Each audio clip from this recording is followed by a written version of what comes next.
A ruthless, racist police officer kicked a pregnant black woman in the stomach, causing her to collapse in pain and nearly costing the life of her unborn child. However, within just 24 hours, her husband, a former soldier, showed up and made the officer pay unimaginably. What happened next? Watch now, and don't forget to subscribe to the channel for more shocking stories. Eleanor Jackson, a 7 months pregnant black woman, was on her way home after shopping, unaware of the looming disaster awaiting her. As Eleanor walked through the parking lot, a blue and white police car sped in and screeched to a halt right next to her. Startled, she froze as Officer Bradley Cole stepped out of the vehicle. He was a white, middle-aged police officer, infamous for his abuse of power and racism in the area. With a stocky build, neatly cropped hair, and an icy demeanor, Cole exuded an arrogance that immediately put Eleanor on edge. "Stay right there," Cole barked, his voice commanding and impatient. His hand rested casually on the gun at his hip, creating an unmistakable air of menace. Eleanor halted, a wave of fear washing over her. She looked around, but the passers-by averted their gazes, avoiding any interaction with Cole. What did I do wrong?" Eleanor stammered, her voice trembling. "I said stay still," Cole shouted, stepping closer. His hand tightened around the gun, making the tension in the air even more suffocating. "You're loitering around here. This is my jurisdiction, and I don't need more trouble from people like you." Cole sneered, his eyes scanning her with malice. "I just finished shopping," Eleanor replied, her voice still calm, but her grip tightening around the bag of groceries in her hand. "I'm on my way home." "Don't try to act smart," Cole snapped, striding toward her. His face reddened with anger, and the air around them grew heavier with tension. Eleanor could feel the gazes of nearby onlookers.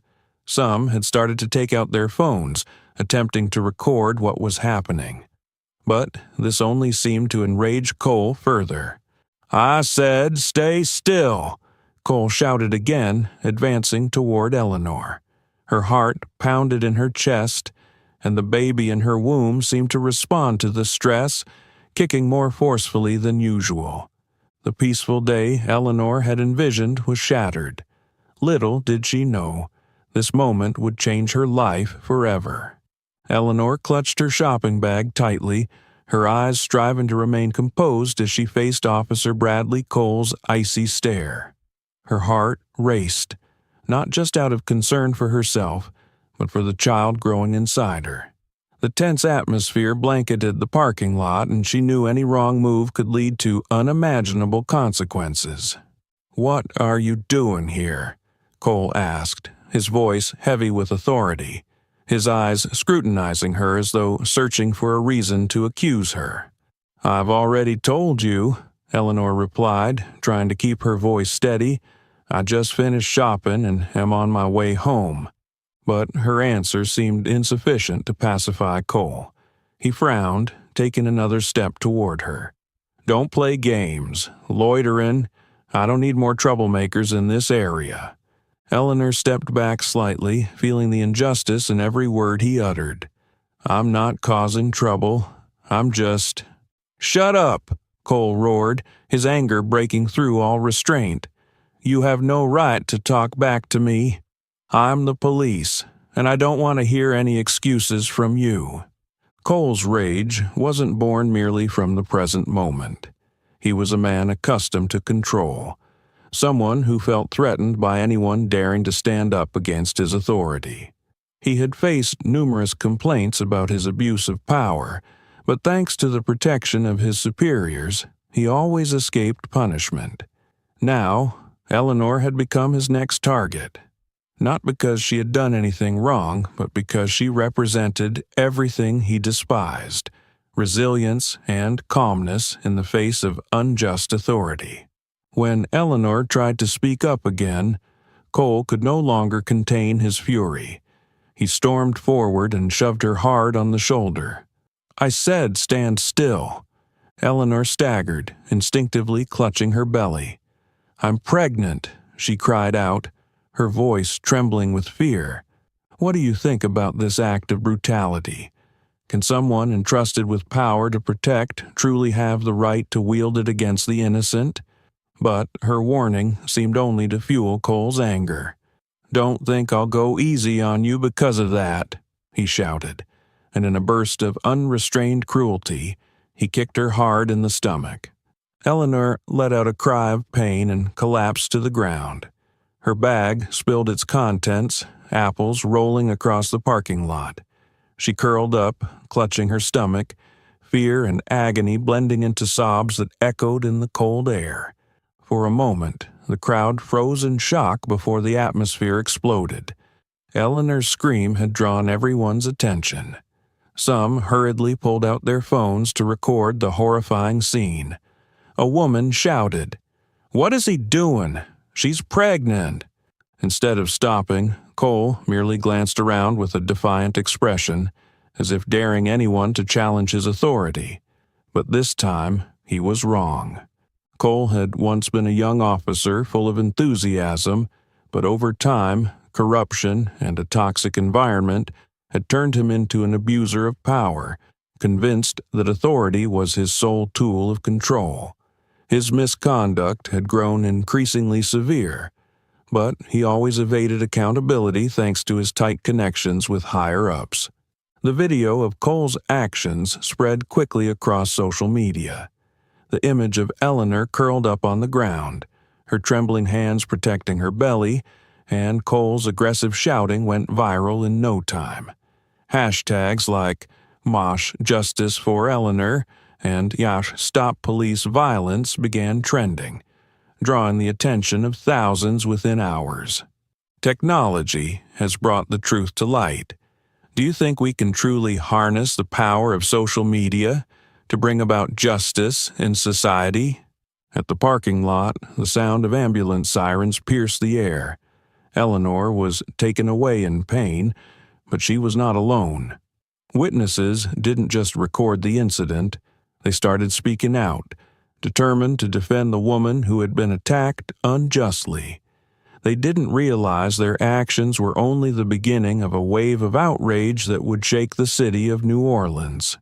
Elsewhere, Officer Cole returned to his vehicle, unaware that his actions would alter his life forever, and not in the way he expected. The sound of ambulance sirens echoed through the quiet evening, breaking the suffocating atmosphere in the working-class neighborhood of New Orleans. Eleanor lay on a stretcher, her eyes half closed, her breathing shallow. Her hand remained instinctively on her belly, where she could feel her baby struggling as if sending a silent cry for help. The paramedics worked urgently to stabilize her condition as the ambulance sped toward the hospital. At the hospital, Ethan Jackson received a call from a friend who had witnessed the incident. He was nearing the end of his shift at the shipping plant when his phone buzzed, delivering news that made his heart clench. "Eleanor's been hurt. She's at the hospital." That was all Ethan needed to hear. He dropped everything, jumped into his car, and sped recklessly through the crowded streets to get to his wife. Eleanor Jackson was not only a strong woman, but also the heart of her family. When she was hurt, it wasn't just her who suffered. The entire family felt her pain. But in this dark moment, the Jackson family proved that love and unity could become a torch lighting the path to justice. At the hospital, Ethan not only saw his wife in pain, but also felt his helplessness. "I can't let her go through this alone," he told himself. "My family deserves to be protected, and that starts by confronting this injustice."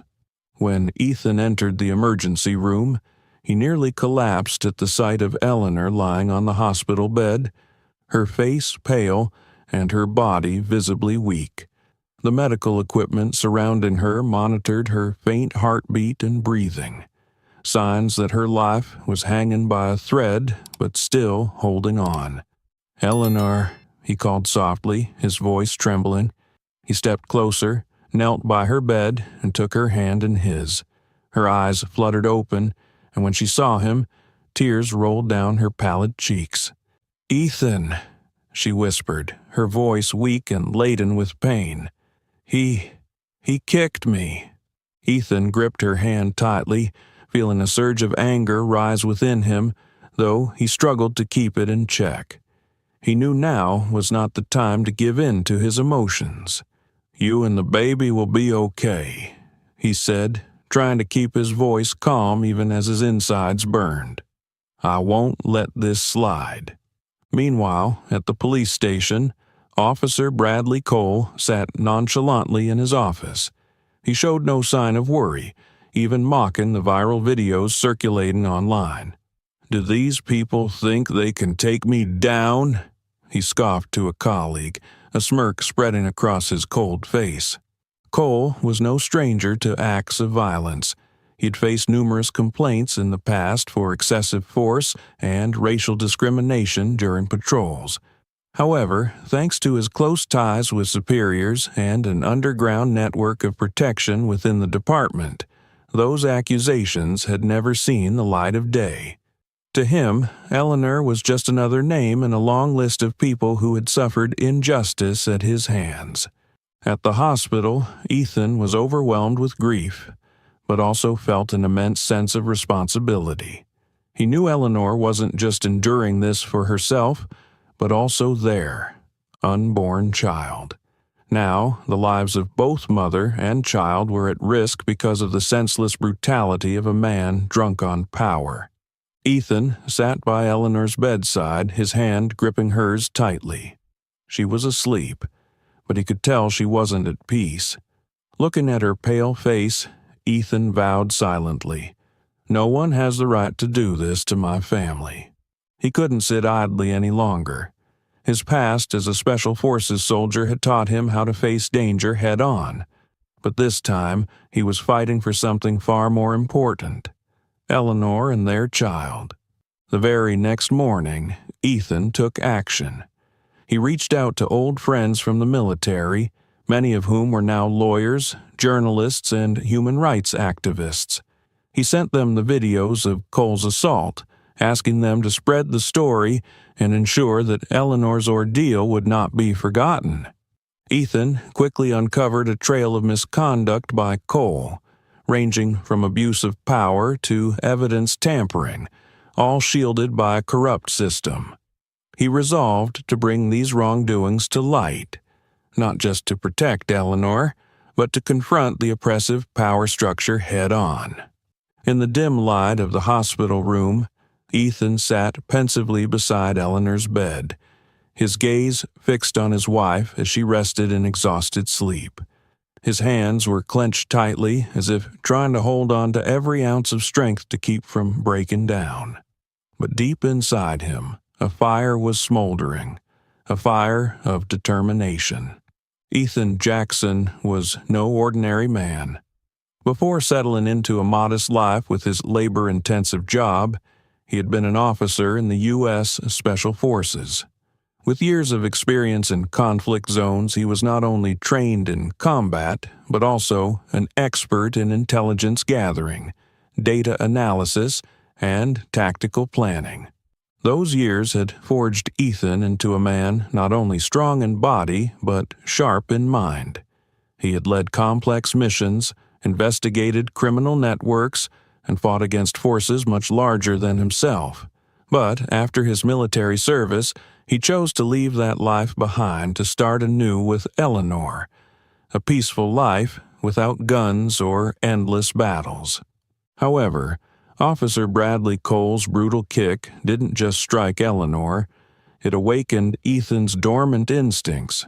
The injustice he witnessed wouldn't let him sit idle. Sitting beside Eleanor's hospital bed, Ethan reflected on his military days, where every move was calculated and every plan based on precise intelligence.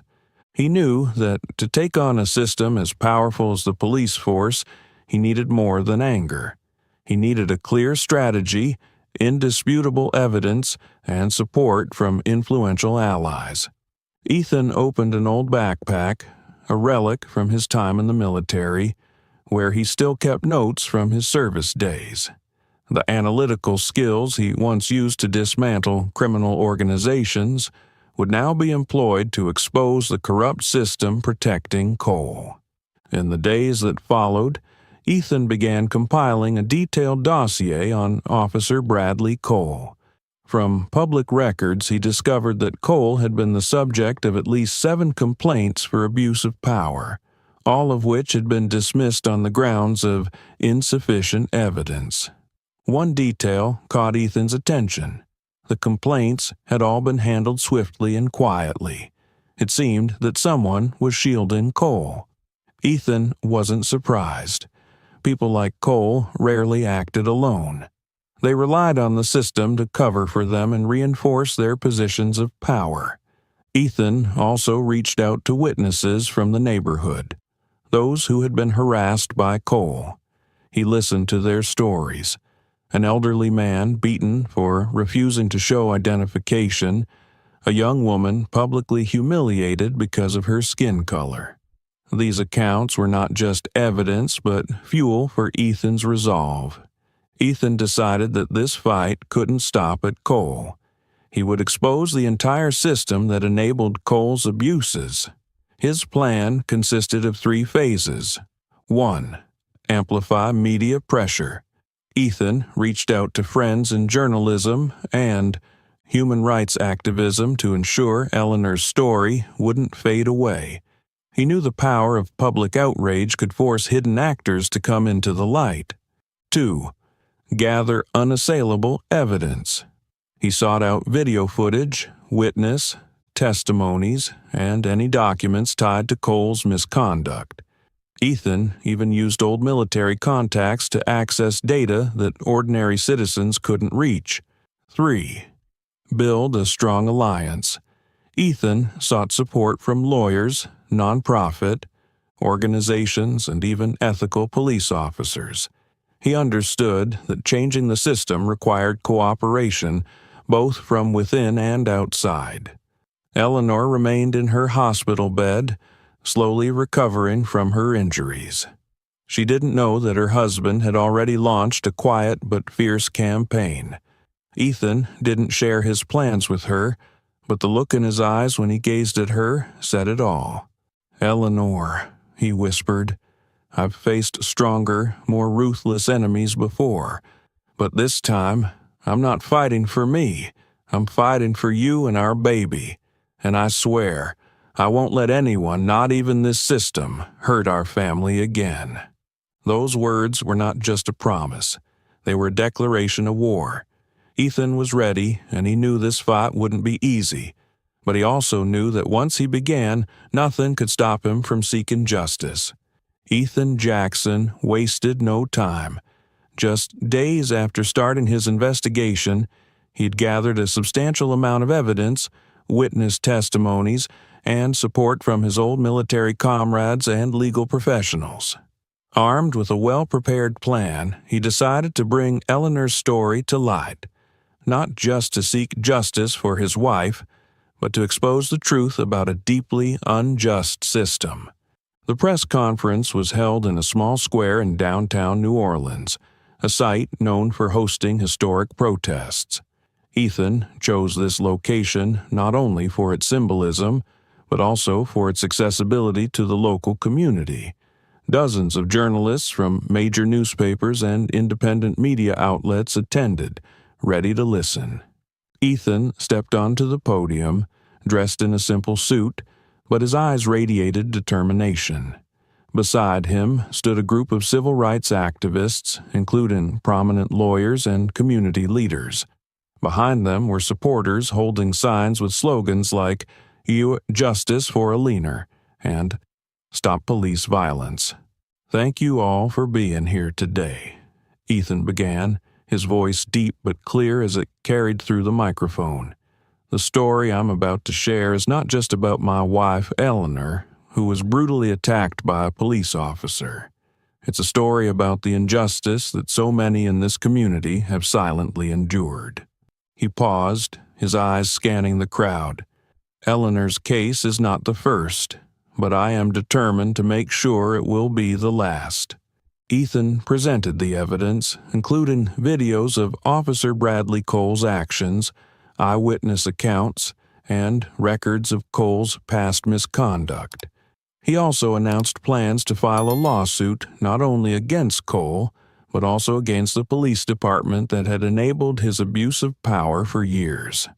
"We will not stop," Ethan concluded, his voice steady yet resolute. "Not just for Eleanor, but for everyone who has been denied the right to live with justice."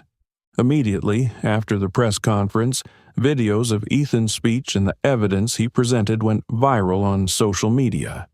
Hashtags like "Justice for Eleanor" and "Osh End Police Brutality" quickly trended nationwide.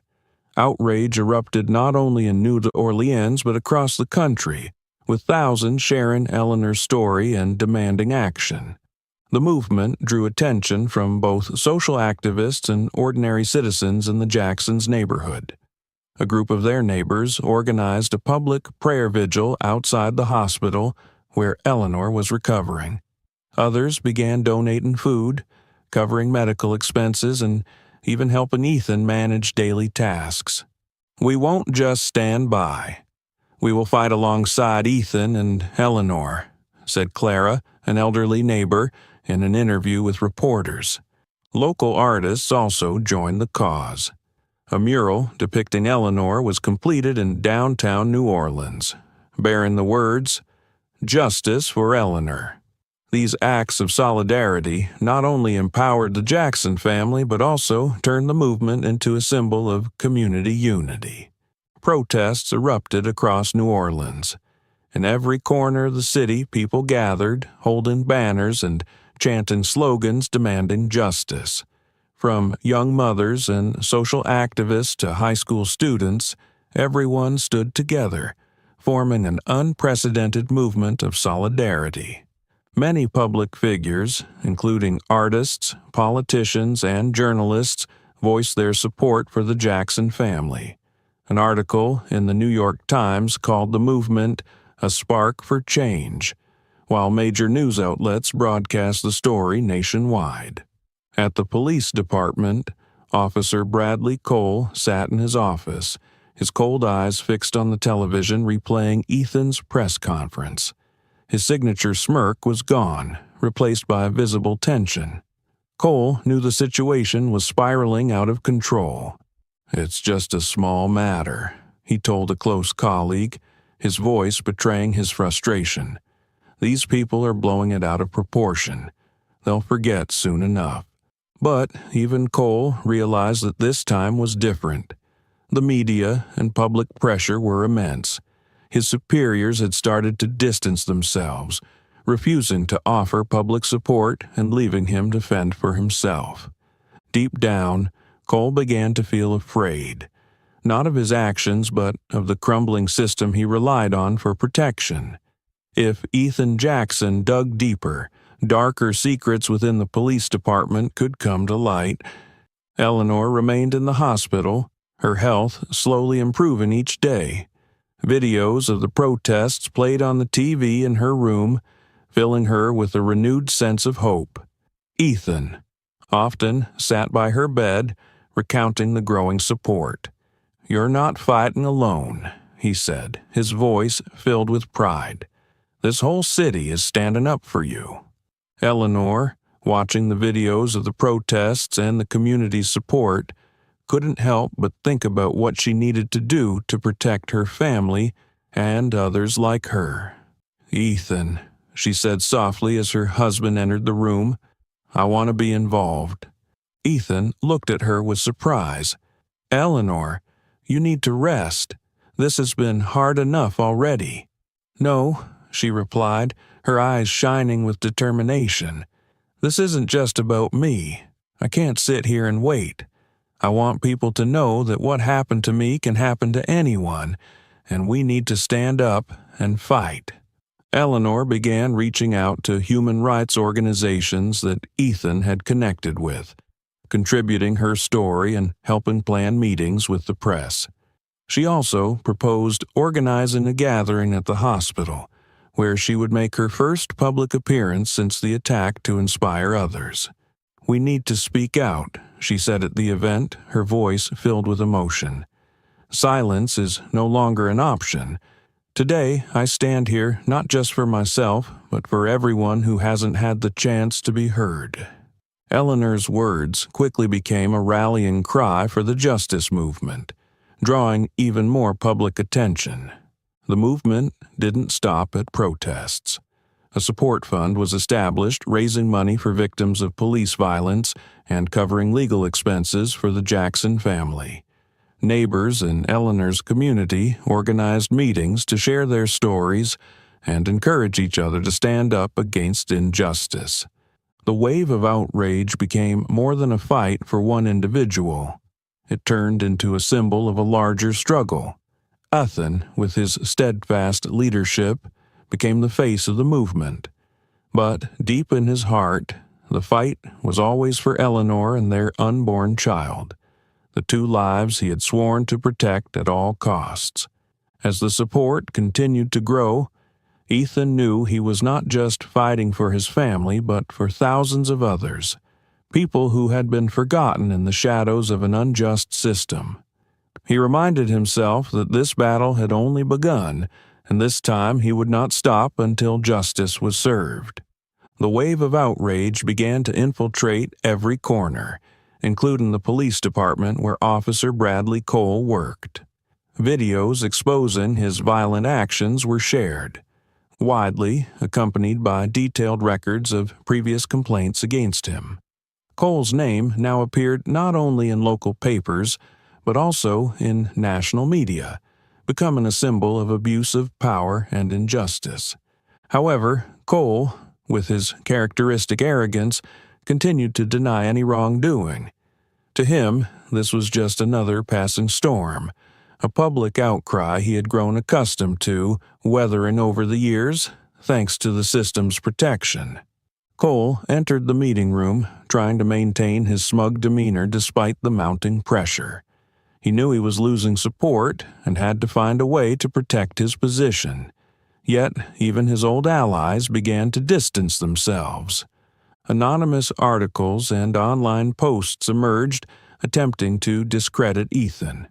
They questioned his military past, insinuating that he had extreme behavior and had been involved in illegal activities overseas.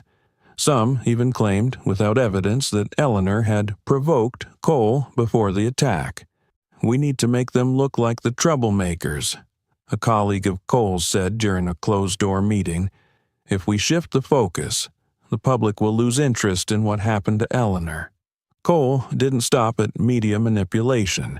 He leveraged personal connections to apply direct pressure on the Jackson family. Late one night, Ethan received an anonymous call. The voice on the other end was cold and threatening. "You'd better back off before things get worse. Your wife and unborn child won't be safe if you keep going." Ethan stayed calm, but anger burned in his eyes. He knew Cole was trying to intimidate him into abandoning the fight, but Ethan was not one to be easily deterred. He thought to himself, "If they think threats will stop me, they've chosen the wrong person to mess with." A few days later, another incident occurred. A strange man was seen lingering near the hospital where Eleanor was being treated, pacing around the waiting area. A nurse noticed the suspicious behavior and reported it to security. Although nothing happened, Ethan was convinced it wasn't a coincidence. Meanwhile, Cole began to feel the cracks in the system he had relied on so completely. A few younger officers in the department started speaking out, exposing Cole's wrongdoings and the ways they had been covered up by higher-ups. One of them, a young officer named Lucas Harper, decided to cooperate with Ethan's legal team, providing insider information about the corruption within the police department. These actions drove Cole to desperation. He held secret meetings with the few remaining allies he could count on, trying to hide more evidence and accelerate the smear campaign against the Jackson family. But every move he made only fueled public outrage, and the justice movement grew even stronger. Ethan understood that his family was in grave danger. He increased security for Eleanor, even hiring additional guards to protect her at the hospital. At the same time, he decided to speed up his plan, knowing that every passing day was an opportunity for Cole and the system backing him to strike back. "We're dealing with a snake," Ethan told his legal team, "and if we don't bring it down, it will keep biting more people." Cole's threats and smear campaign only strengthened Ethan's resolve and the determination of his supporters. But Ethan also recognized that this battle wasn't just about his family. It was about exposing a rotten system. He was ready for the next step, one that could completely change the game. Lucas Harper was unlike many of his colleagues. When he joined the New Orleans Police Department, he carried the idealistic dream of changing his community and protecting the vulnerable. Values shaped by watching his mother, a black woman, struggled tirelessly for fairness in a prejudiced society. However, just a few years on the job revealed a harsh truth. The system he had once trusted was not a tool of justice, but a wall obstructing it. As Ethan prepared for his next steps, an unexpected opportunity emerged, offering new hope for his fight. One dreary afternoon, while reviewing documents at his attorney's office, his phone buzzed with an unfamiliar number. On the other end, a young yet tense voice spoke. "This is Lucas Harper. I'm a police officer with the New Orleans Department. I want to help you." Ethan was momentarily stunned but quickly composed himself. He knew opportunities like this were rare, and the person on the other end of the line could hold critical pieces to his plan. Lucas Harper was a young officer with less than 3 years on the job. Coming from a working-class family, he had dreamed of transforming his community by becoming an officer who stood for justice. But after joining the force, Lucas quickly realized that what he'd been taught about justice was merely a fragile facade masking a corrupt and decaying system. Early in his career, Lucas admired Officer Cole, seeing him as a mentor. Over time, however, he witnessed repeated acts of violence, abuse of power, and racial discrimination by Cole. Worse, he noticed that complaints against Cole were routinely buried thanks to his connections with higher-ups. The incident with Eleanor was the last straw for Lucas. He couldn't remain silent any longer. Sitting in his small apartment, Lucas stared at his phone with trembling hands. "If I speak up, it's all over. My career, my relationships, even my safety," he thought. But his eyes landed on a photo of his mother hanging on the wall, a resilient woman who had taught him never to compromise with injustice. Taking a deep breath, Lucas dialed Ethan's number. He knew that from this moment, his life would change forever. Lucas and Ethan met at a small cafe in the suburbs, a quiet place where they wouldn't draw attention. Dressed in plain clothes, Lucas wore a low baseball cap to obscure his face. He sat down, his eyes darting around nervously, and whispered, "I can't stay silent anymore. What Cole did to your wife, that wasn't the first time. And if we don't stop him, it won't be the last." "I used to think I could do the right thing from the inside," Lucas said, avoiding Ethan's gaze. "But I was wrong. There's no place in this system for people like me, people who want real change." Ethan nodded, sensing the pain in Lucas's voice. "What have you seen?" Lucas looked up, his eyes red with emotion. "Cole isn't just a bad cop. He's a symbol of everything wrong with this system, and if I don't speak out, I'm no better than him." Lucas brought invaluable information. He revealed that Cole was not merely a rogue officer but had ties to a corruption network within the police department. The documents Lucas provided included buried complaints, reports spanning years detailing Cole's violent actions, including attacks on innocent civilians, were all dismissed without consequences. Evidence tampering. Cases where Cole and his associates altered crime scene. Reports to conceal the truth, especially in incidents involving black victims. Connections with superiors. Evidence showing how Cole was shielded by high-ranking officers who overlooked his misconduct to protect the department's reputation. One incident haunted Lucas most. He had watched Cole stop an elderly man on a deserted street. Although the man had done nothing wrong, Cole shouted at him, searched his bag, and shoved him so hard that he fell to the ground. When Lucas objected, saying, "Bradley, he hasn't done anything," Cole smirked and replied, "Sometimes you have to remind them of their place." Lucas remained silent that day, but the image of the terrified, trembling man stayed with him. "I've kept these records for over a year," Lucas admitted, his voice shaking, "but I was too scared to act. Now I can't stand by any longer." Ethan listened intently, his eyes lighting up with hope. This was exactly what he needed to expose Cole and the system protecting him. He saw Lucas's fear, but also his courage. "Thank you, Lucas," Ethan said, his voice steady. "You've just made a real difference." But danger soon followed. Late one night, Ethan received an anonymous phone call. A cold voice threatened, "Stop now while you still can. If you don't, your whole family will pay the price." Lucas also faced intimidation. A colleague approached him at the precinct and warned, "Harper, don't go too far. If you don't keep your mouth shut, things could get ugly for you." The pressure mounted as Ethan noticed he was being followed. A strange car frequently appeared near his home at night, and an unidentified man loitered around the hospital where Eleanor was being treated. These signs only fueled Ethan's resolve, but they also made him realize he was up against a far more dangerous force than he had anticipated. Meanwhile, at the police department, Cole began to feel the ground shifting beneath him. Rumors of betrayal circulated, and he grew increasingly suspicious of those around him.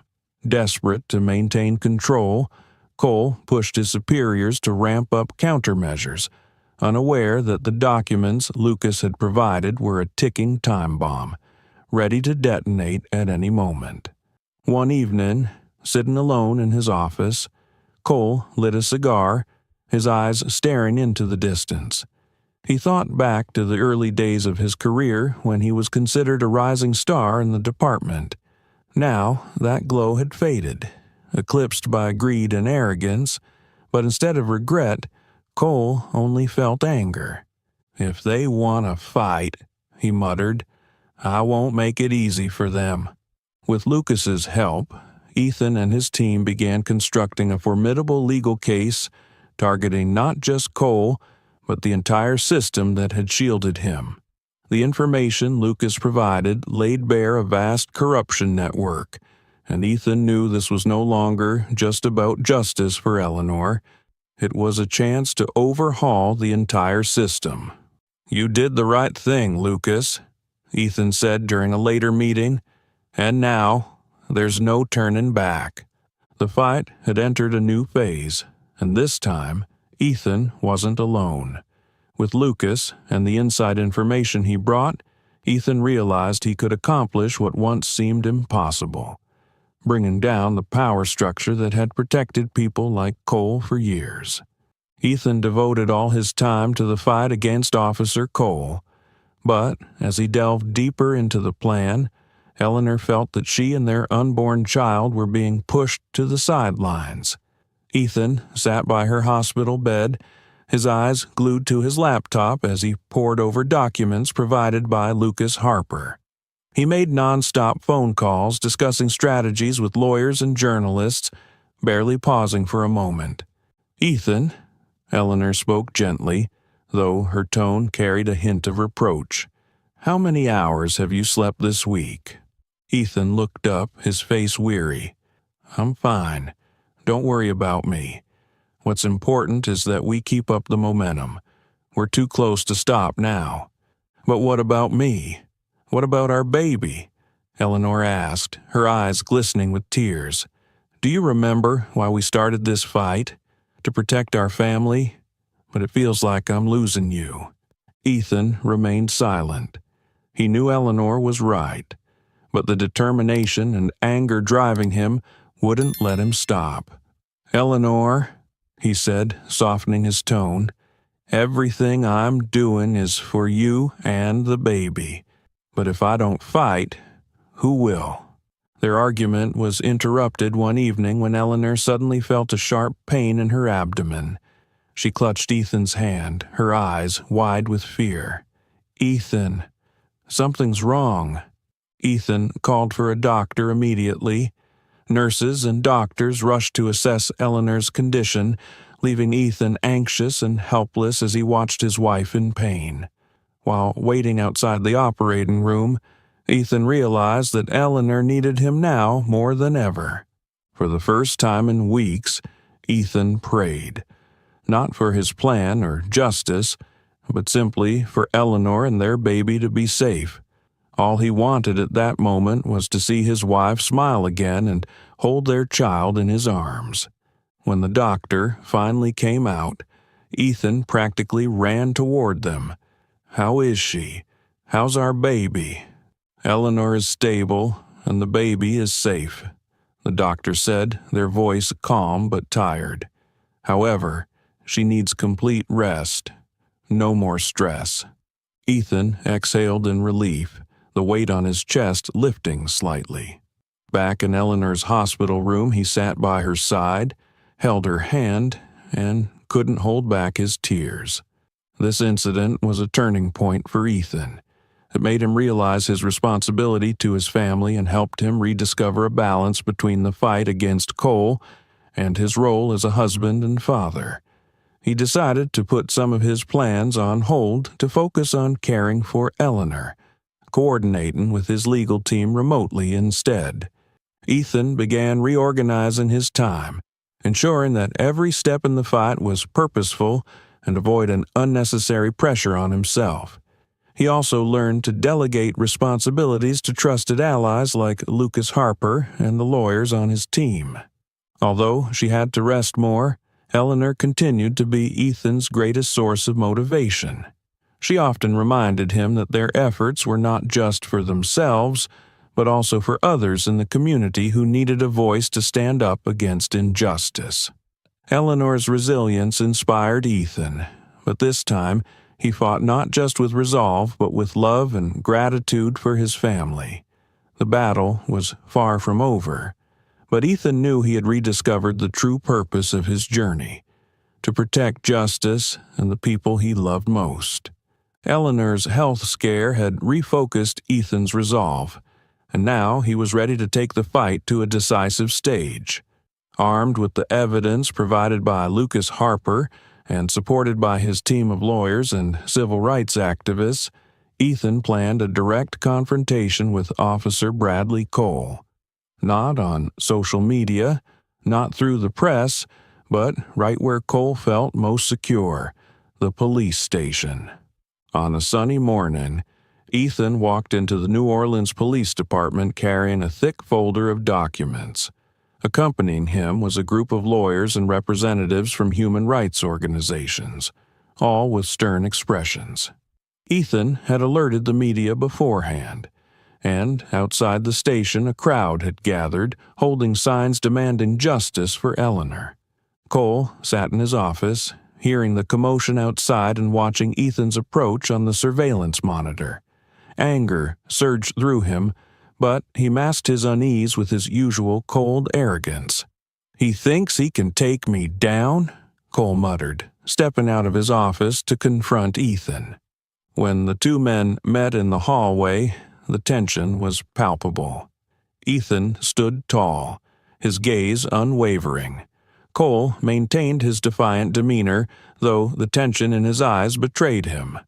"We need to talk," Ethan said, his voice steady and resolute. "About what?" Cole replied with a smirk. "If you're here to complain, I don't have time." "This isn't a complaint," Ethan said, raising the folder.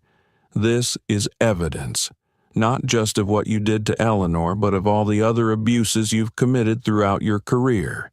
Today, things are going to change."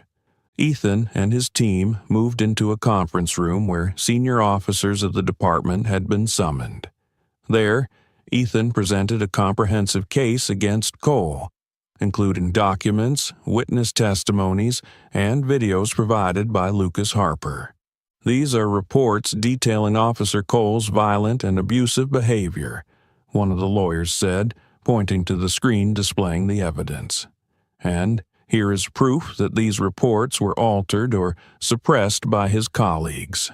The room fell silent. Many senior officers who had previously protected Cole couldn't deny the evidence before them. Cole stood in a corner, his face red with anger. "This is a farce," he shouted, slamming his hand on the table. "These are fabricated lies. You have no right to accuse me." But Ethan didn't waver. He stepped forward, locking eyes with Cole. "This isn't about your authority," he said. "This is about justice, the justice you've stolen from my wife, my family, and countless others." The confrontation reached its peak when Lucas Harper, whose identity had been kept secret until now, entered the room. Facing the stunned looks of his colleagues and Cole's fury, Lucas spoke with determination. "I've seen it all. I've witnessed how Officer Cole abused his power and buried the truth. Today, I've decided to stay silent no longer." Lucas's words landed like a heavy blow on Cole. He turned to his colleagues, looking for support, but they remained silent or averted their gazes. No one stepped forward to defend him. In that very room, a representative from Internal Affairs read out a suspension and arrest order for Cole. Internal Affairs officers entered and handcuffed him in front of everyone. Cole resisted, shouting, "You're making a huge mistake. I'll be back, and you'll regret this." Standing at the edge of the room, Lucas watched as Cole tried to justify himself to his peers and superiors. He remembered his first impression of Cole, a confident, commanding officer hailed as a legend in the department. But now, seeing Cole's desperate outbursts, Lucas realized he's no hero, just a coward hiding behind power. Clenching his fists, Lucas resolved never to follow that path. Does this moment convince you that justice can prevail? Or does it seem like just one small victory in a system that needs far-reaching reform? As Cole was led out in handcuffs, his eyes scanned the crowd outside the station. For a brief moment, he saw their angry faces, their signs demanding justice, and the hopeful expressions of people who had endured far too much. An unfamiliar sensation welled up inside him. Not anger or defiance, but a fleeting pang of regret. He remembered his first day wearing the police uniform, filled with pride at the thought of doing what was right. But over the years, things had changed. Not suddenly, but gradually, with each time he chose the easier path, each time he let power cloud his judgment. Clenching his jaw, Cole tried to suppress these thoughts, but he couldn't deny that his arrogance and abuse had brought him here. His steps slowed, and for the first time he lowered his head, the arrogance gone. He couldn't deceive himself anymore. He had lost everything, not just his freedom, but his self-respect. Ethan stood motionless, his eyes cold but free of gloating. "Your only mistake was thinking you couldn't be caught," he said, his voice steady and heavy with meaning. As Cole was escorted out of the police station, the crowd erupted in cheers and applause. Signs were raised high, and Eleanor's name echoed through the air. Someone in the crowd shouted, "Justice has been served." Cole's arrest was not only a victory for the Jackson family, but also a pivotal moment in the fight against injustice in New Orleans. Yet Ethan knew this was just the beginning. The system that had allowed people like Cole to thrive still needed to be dismantled, and he was determined to see it through. With his eyes set on the future, Ethan resolved, "We've taken a big step, but there's still so much work to be done, and I won't stop until it's finished." The arrest of Officer Bradley Cole was a significant victory, but Ethan Jackson knew the battle was far from over. He realized that while Cole had been removed, the system that protected him still stood. Without dismantling it, more people like Cole would inevitably rise. As Ethan's legal team meticulously reviewed the documents provided by Lucas Harper, a bigger picture began to emerge. Cole's misconduct wasn't an anomaly. It was a symptom of a deeply rooted network of corruption within the New Orleans Police Department. The files revealed a series of incidents involving bribery, cover-ups, and even falsified evidence used to incriminate innocent people. Lucas's evidence highlighted the existence of a corrupt network within the department, showing how senior officers exploited their power for personal gain. When Ethan shared this information with his lawyers and supporters, they realized the issue extended beyond a single police department. That's when federal prosecutor Daniel Armstrong stepped in. Daniel Armstrong was renowned for his relentless pursuit of high-profile corruption cases. Having led investigations into numerous corrupt power structures, he recognized this as one of the largest cases of his career. At a press conference held at the federal courthouse, Armstrong announced, "The evidence we've received indicates that this is not just a case of individual misconduct. It is an organized network of corruption involving bribery, cover-ups, and abuse of power. Today, our investigation begins in earnest." While Cole sat in his jail cell, news of the federal investigation reached him. Initially, he believed he could remain silent and rely on his old allies to protect him. But this time, the situation was different. Many senior officers, fearing their involvement might be exposed, began to disclose secrets to reduce their liability. Within weeks, Armstrong unveiled a long list of officers and individuals implicated in the corruption network. Among them were names once celebrated as legends within the police force, now revealed as those who abused their power for personal gain. As his allies turned on him, Cole found himself completely isolated, suspended from duty, and confronted with a mountain of irrefutable evidence. He was arrested at the police station in full view of the public. Ethan showed no visible emotion as he watched Cole being led out of the courtroom. But when his eyes met Eleanor's, he saw not only relief but a deep sadness. After the trial, the Jackson family returned to the hospital for Eleanor's routine checkup. There, they received devastating news. Due to the severe injuries from the attack, Eleanor would never be able to conceive again. The news hit them like a dagger to the heart. Eleanor tried to remain composed, but inside she felt as though a part of herself had been taken away. "I'm sorry, Ethan," she said, her voice breaking. "I know you always wanted a big family." After learning that Eleanor could no longer have children, Ethan left the hospital room, his heart heavy. He blamed himself for failing to protect his family, but when he looked at Eleanor, he realized that love and hope would be their reasons to keep moving forward. "Eleanor was always my reason to stop," he thought to himself, "but this time, she's the reason I have to keep going." Ethan returned to Eleanor's side, gazing at her as she rested.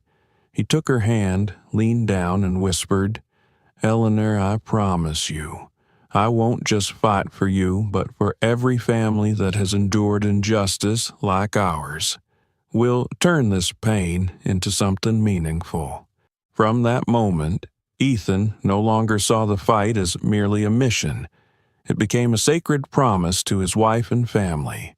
Gripping her hand tightly, his eyes filled with love, Ethan said, "Never apologize, Eleanor. You and our child are all I need. We've made it through this and will continue to grow stronger." Despite their loss, the Jackson family felt that justice had been served. The victory in the trial wasn't just about exposing Cole. It was a declaration that no one, no matter how powerful, could escape accountability for their actions. The community organized a gathering to celebrate Cole's sentencing. At the event, Eleanor, with her characteristic courage, stood to speak. "This victory isn't just mine, or my family's. It's a victory for all of us, those who've faced injustice but never gave up hope." The crowd erupted in cheers, chanting Eleanor's and Ethan's names, their voices echoing through the neighborhood. Although they knew they could never forget the loss they had suffered, Eleanor and Ethan decided to focus on building their future. Together, they planned a support center for victims of police violence, a place where Eleanor's story would inspire others to stand up for justice. "We've lost something, but that doesn't mean we have to lose our purpose," Ethan told Eleanor as they sat together, their eyes brimming with hope. The road ahead remained challenging, but the Jackson family knew they had sparked change. Not just for themselves, but for the entire community. From their loss, a new strength had been born. As time passed, Eleanor's physical and emotional wounds began to heal. After all the trials they had endured, she and Ethan finally found a moment to breathe, to savor the small joys they had fought so hard to protect. On a peaceful morning, in a hospital room bathed in sunlight, Eleanor gave birth to a healthy baby boy. When the baby's first cries filled the room, both parents couldn't hold back their tears. Ethan cradled the newborn in his arms, looking at his wife with eyes full of love. "We'll name him Justice," he said, his deep voice trembling with emotion, "because he symbolizes the fight we've overcome and serves as a reminder that justice can always prevail." Eleanor smiled, her eyes glistening with tears. "Justice," she whispered, gently touching her son's tiny hand. "We'll create a better world for you." A year later, the Jackson family transformed their pain into a catalyst for change. Using the settlement money they received from the city, they established the Jackson Center for Justice and Equality, a nonprofit organization dedicated to police reform and supporting victims of violence and injustice. The center offered not only legal aid but also education, training, and advocacy programs to help build a fairer system. The center's opening ceremony was held in a large city park. People from across the community came to celebrate with the Jacksons. Eleanor, wearing a simple white dress, held baby Justice in her arms. Beside her, Ethan stood tall, holding her hand tightly, his eyes filled with pride. Eleanor stepped onto the stage, looking out at the crowd before her. "We've endured pain, but we didn't let it define us," she said, her voice strong and clear. "This center is not just a legacy for my family, but for all of you, those who have fought alongside us for a more just world." The crowd erupted into applause and cheers. Children waved small banners that read, "Justice for all," and the hope in everyone's eyes was unmistakable. Elsewhere, in a cold prison cell, Officer Bradley Cole sat quietly before a small television. The image of the center's opening ceremony played on the screen. His face no longer bore the arrogance or smugness it once did. Instead, it was empty, devoid of pride. Under relentless pressure from the investigation, Cole had been forced to confess. He revealed that not only was he complicit, but the entire New Orleans police system was entangled in murky ties with organized crime. "I was just a small part of a much bigger game," he admitted, his voice hollow. "What do you think of these revelations? Is it enough to fight against one individual, or does true change require dismantling the entire corrupt system?" Cole's testimony shocked the public and launched a broader investigation targeting the city's power structure. His revelations laid the groundwork for a new battle the Jacksons would inevitably face, this time against a deeply entrenched system of corruption.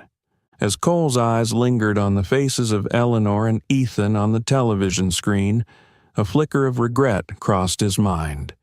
He realized that his hatred and arrogance had led to his downfall, but the realization came too late. The iron bars of the prison had already closed behind him, and the future he once envisioned was now a distant memory. Back at the ceremony, Eleanor and Ethan stood with Justice as they cut the ribbon to officially open the center. The crowd erupted in cheers as the red ribbon fell, marking the beginning of a new chapter, not just for the Jackson family, but for the entire community. Eleanor looked down at Justice, now peacefully asleep in her arms. "You are our hope," she whispered, "and we'll do everything we can to make the world better for you." Ethan placed a hand on his wife's shoulder, his eyes shining with determination. They had endured trials that once seemed insurmountable, but they had emerged stronger. Now they stood as a symbol of resilience, love, and justice. The Jackson Center for Justice and Equality began its work, not just as a place of support, but as a beacon of inspiration for those seeking to change the world. The Jackson story became more than a victory. It was a reminder that in the darkest moments, hope and determination could lead to light. The Jackson family's journey was not just a story about justice, but a testament to the power of love and perseverance in the face of injustice. They turned their pain into purpose, their loss into hope, and inspired an entire community to rise for what was right. What would you do if you were in Ethan's position? Would you have the courage to stand up for your family and justice, despite the risks? Share your thoughts in the comments below. We'd love to hear your story. This story isn't just about the Jacksons. It's a reminder that justice must be fought for and protected. Share this story to spread its powerful message and join the conversation about what justice means in today's society. Don't forget to like, share, and subscribe to stay with us for more meaningful journeys ahead. Thank you.